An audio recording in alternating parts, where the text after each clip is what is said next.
Hello, everybody. Welcome. We're live on YouTube. My name's Adam with Hill Vending from Tampa Bay, Florida. Have about 100 vending machines here in Tampa Bay. And it's June 2nd, 2020. And in this video, I want to share with you a few tips about what type of accounts to look for in this new environment. I'm going to go over 3 specific tips, but also I'm going to share with you what I would kind of be staying away from here in 2020. Not only what to look for, certain accounts that you might want to pursue, but what you might not want to pursue here in 2020 with all the shutdowns and everything that's going on. So I appreciate you being here. If you have a question during the live stream, or if you're watching after, just drop it in the comments and I'll get to that as I see it. So again, appreciate you guys being here on Tuesday. I'm going to get this loaded up here. And actually, I have something too that I'm going to share with you, a little PDF that will kind of help you understand locations a little bit better, because my goal here is to provide the most value in the vending industry on YouTube out of anyone.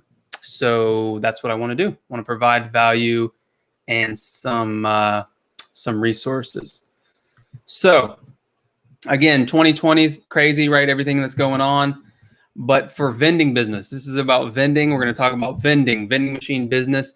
Here in Florida, things have started to open back up. We have had some buildings open back up. But the thing is, it's only 25% capacity. There's rules and regulations as far as what people can do. Some accounts don't allow, they've removed their water coolers, for example, completely. I guess they can get contaminated or something can happen with that. But also they remove their microwaves. Some places aren't allowing entry yet still into the buildings for us to service the machines. So it's been since March, about the middle of March that this all started. So that's, that's something that we're still trying to work through. Hopefully we're at the tail end of this and things will, start to open back up. But number one, for what vending accounts should you focus on in 2020, the switch may need to be, you need to focus on essential versus non-essential accounts, okay?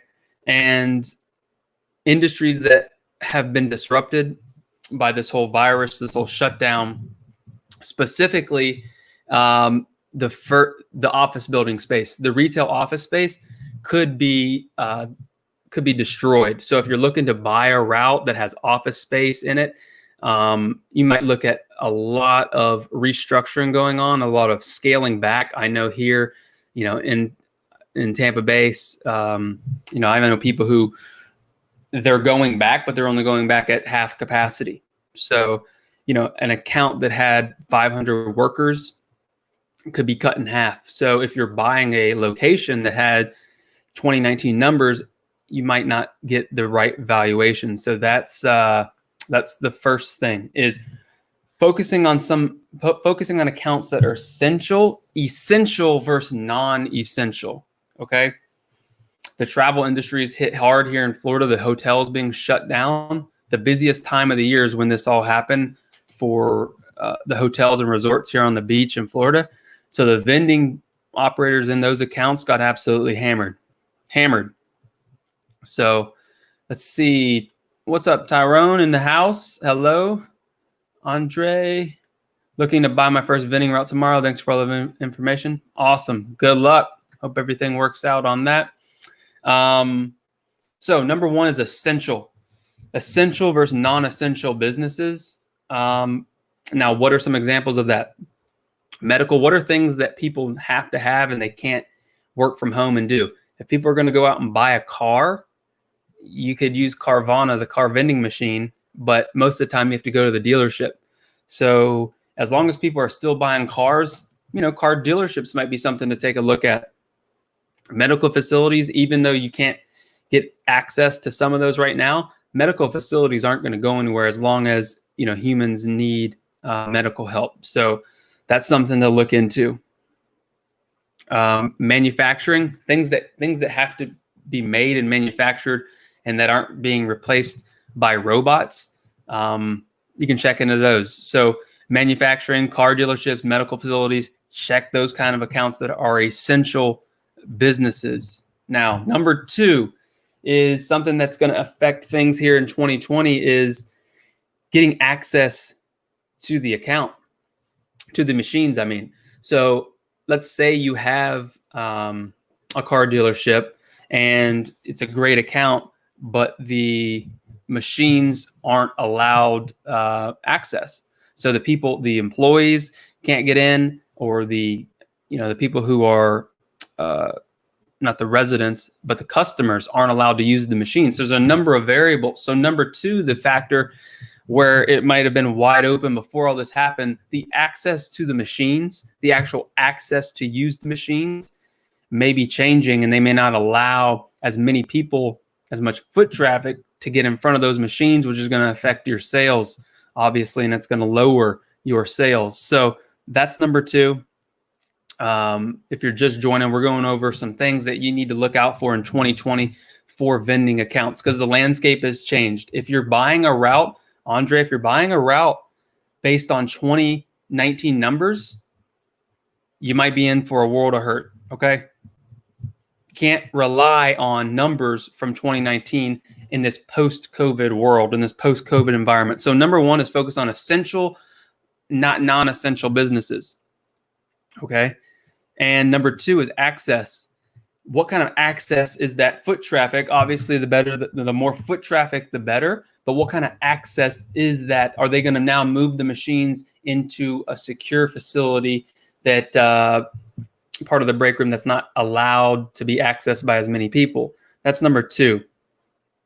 And number three, in general, about your vending locations, is you want to think of it like a castle. Who plays video games? I don't play video games, but you want to think of it like a castle, like a medieval castle. You want to have a moat around your castle. When you want to put alligators in there, you want to have a drawbridge, you want to have archers, you want to have flamethrowers.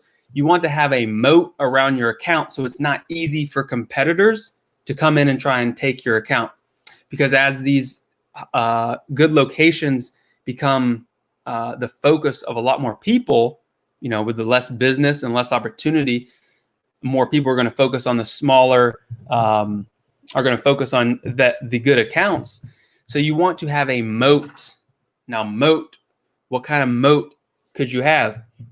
Well, something that's not going to allow competitors to get into your space. That could be a number of things. It could be offering cold food.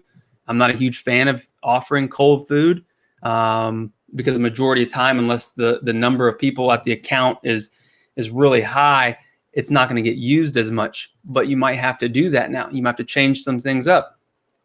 Some things we do at one of our locations is we sell cigarettes in our machines.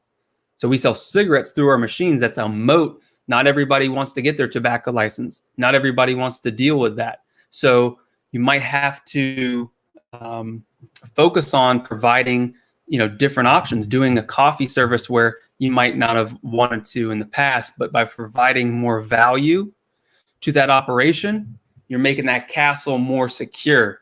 Who likes that moat example? Can I hit the like button or the heart button or something there? That's a good example. That was really good right there. You don't want your competitors invading your vending castle. Your vending location needs to be secure, and you might have to do some more things now. Whereas in the past, everything was good. Everybody had all these accounts, wasn't worried about it. But now you might have to dig deep and do more. So, because at the end of the day, you want to protect the cash. You got to protect your cash flow. You do all this work and get a nice location, and then you lose it to a competitor. So if you can build that moat around your location, you're going to be in good shape. So again, focus on essential versus non-essential businesses, manufacturing, car dealerships, medical facilities, stuff that can't be outsourced. Red flag, stay away from, I wouldn't focus on retail right now. Retail might go the way of shopping malls. So watch out, people working from home. That's a red flag. Another red flag is schools. the regulation and the new things that are coming down the road for schools, they're already strict as far as, your standard schools allowing only certain times in operation or certain items in the machines. Now, can you imagine next school year, the amount of regulation they might get rid of vending altogether? So there still obviously can be some good opportunities out there with schools, but I would tend to not pursue them right now until there's a clear understanding of what the rules and regulations are going to be, because they're going to be probably change it up again and make it harder for vendors to operate in schools, not just calorie wise, but regulations as far as even allowing, the machines in the building.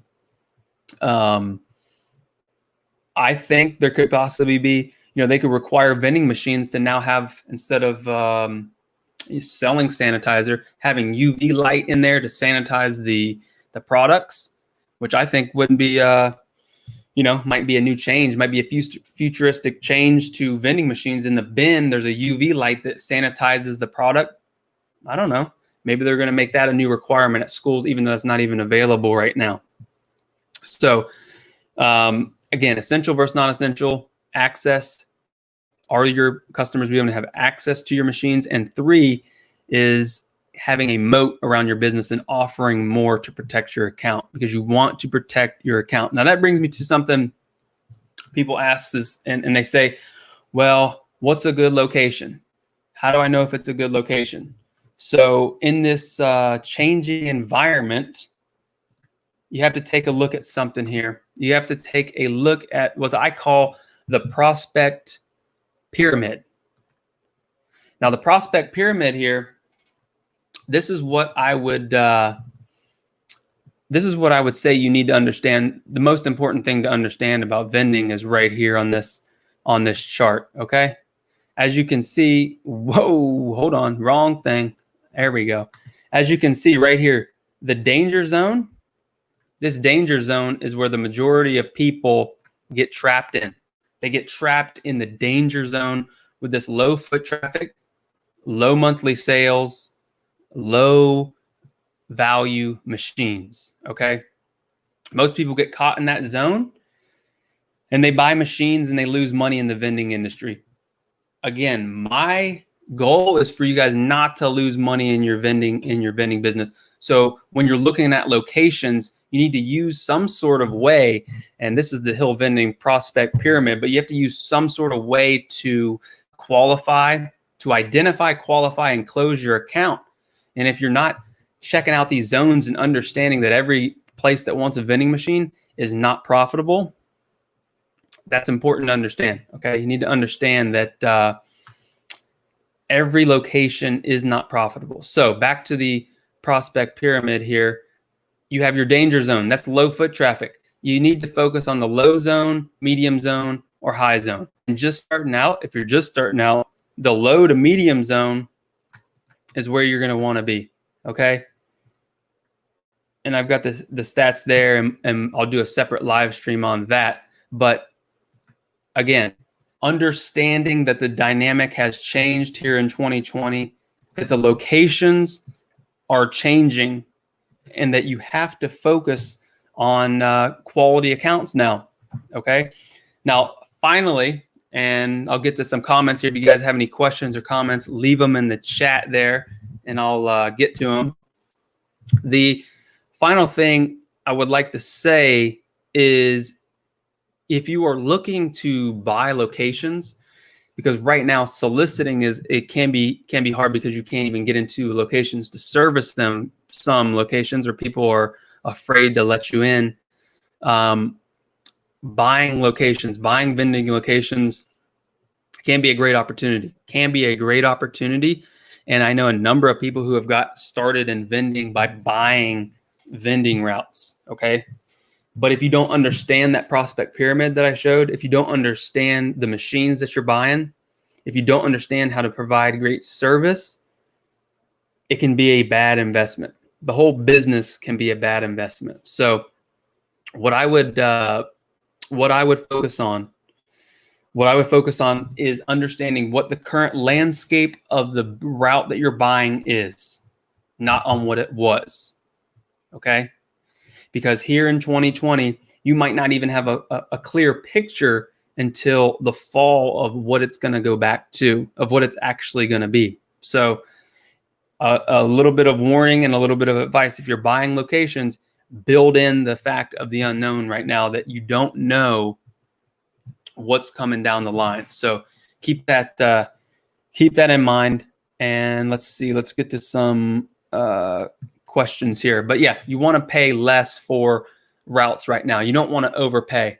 Okay, you don't want to overpay, but it can be a great opportunity, because I was talking with someone just the other day, and they were getting out of the business, and they have been looking to get out of the business, and now they're going to be taking less. They're going to be taking less than they were before all this, because they're just fed up with it. They want out, and they don't want to deal with the headache anymore of their vending business. So you can definitely get a good deal on your on buying some routes. So let's see. Amy, my wife, is in the building. What's going on? She is showing some love, dropping some hearts. Appreciate that. Mr. O'Brien, truth warrior of vending. I like that. Maybe that's him. Is he the truth warrior? I'm the truth warrior. That's a good name. Should change that. Truth warrior of vending. Put that in the front of the castle. Let's see. What are your thoughts on assisted living facility? Assisted living facility. I think that any location can possibly be a very good vending location. The problem is that it may not be. The problem is that we've installed vending machines at a business with 600 employees, and it was one of the worst accounts we've ever had, doing $10 a week in sales. So there's a lot of variables that go into it. The benefit of assisted living, is that you have 24-hour care, that you have residents, that you have visitors. So there are a number of advantages to that. However, if it's a 20-bed assisted living facility and you install $10,000 worth of equipment, you're not going to make money for 10 years. So on the flip side, if you install $500 terrible equipment, you're still not going to make money, because you're not going to make up enough in revenue to justify any repair that comes up, or any of the servicing and maintenance. You're not going to make any money. So in general, I like medical. In general, I don't think medical is going anywhere unless they create robots that can take care of you in your home. I think medical will be there. Medical does not scare me like retail office space scares me, like schools scare me. And when I say school, I mean over-regulated schools. There's still a number of schools, trade schools, and instances like that are opportunities out there.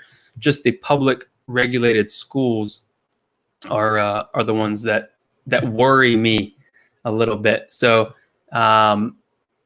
if you have any more questions, drop them, or we're gonna land this plane here. Let's see.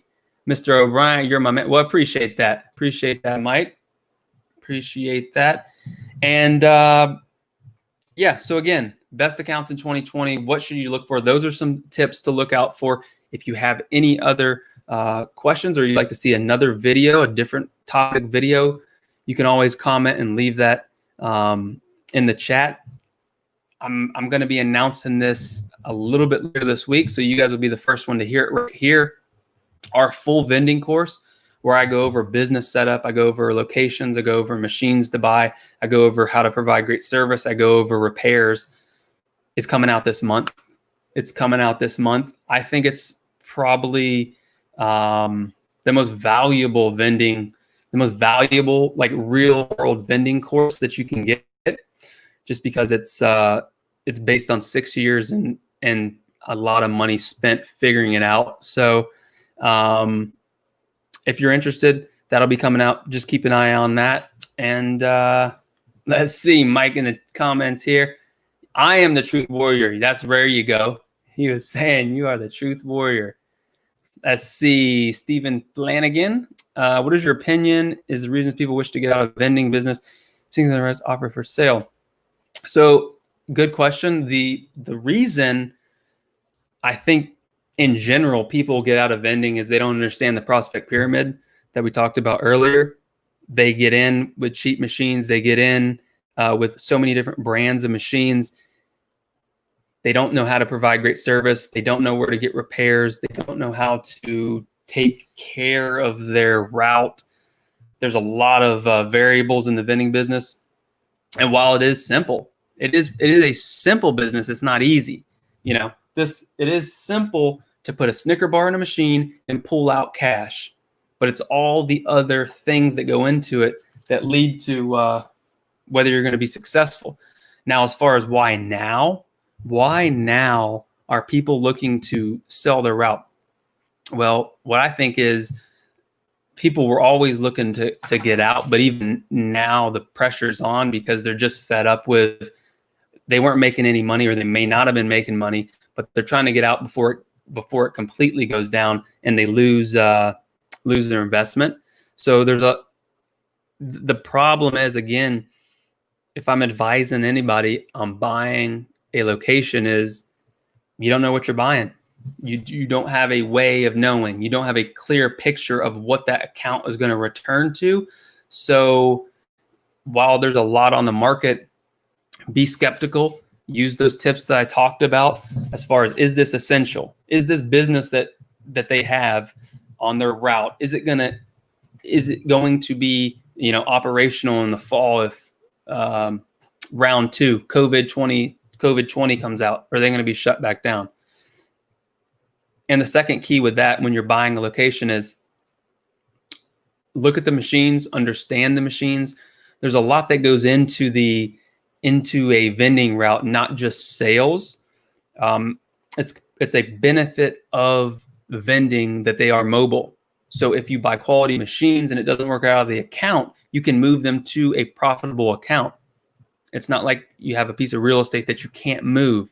So if you're buying quality vending equipment, if you're buying quality machines on the route and it doesn't produce, but you get a deal on that route, then you can move your troops to another castle, take over another castle.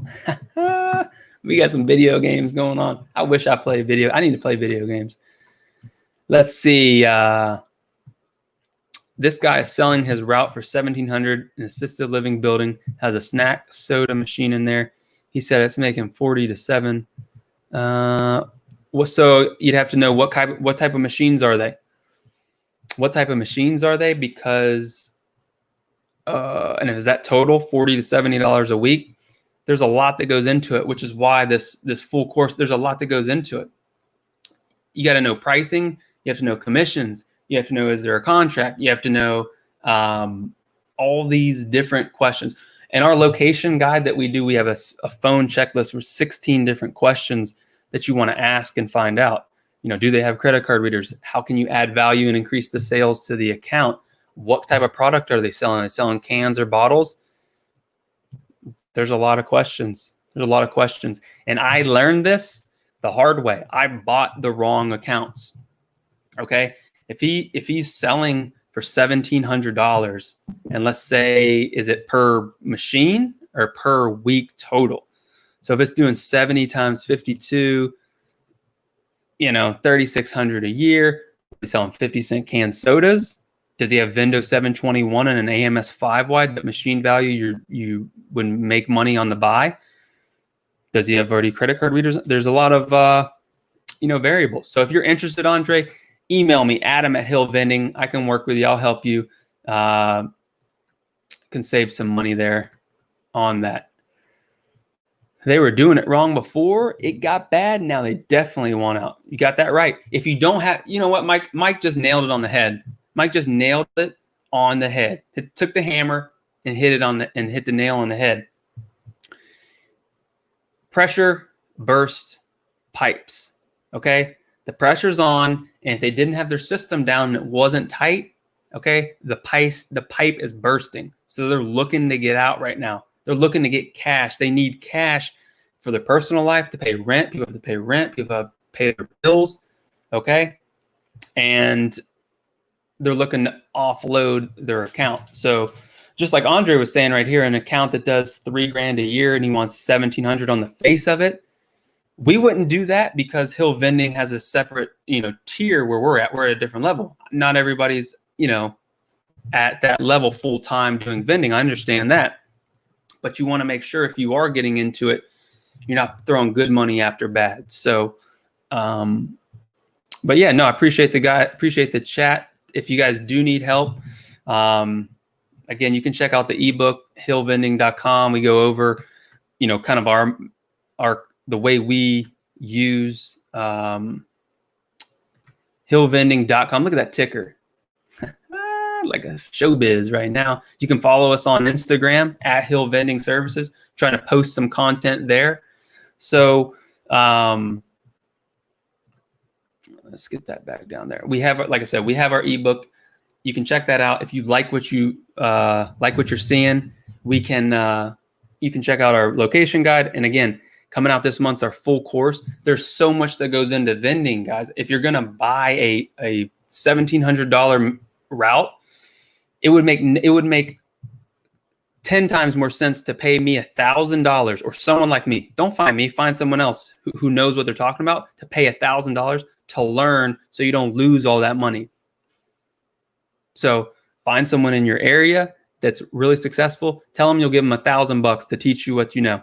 But that's my goal, to put everything in and help people so they don't lose money in the vending business. So again, thanks for coming out. Thanks for watching. And remember, until next time, keep your drinks cold and your snacks fresh.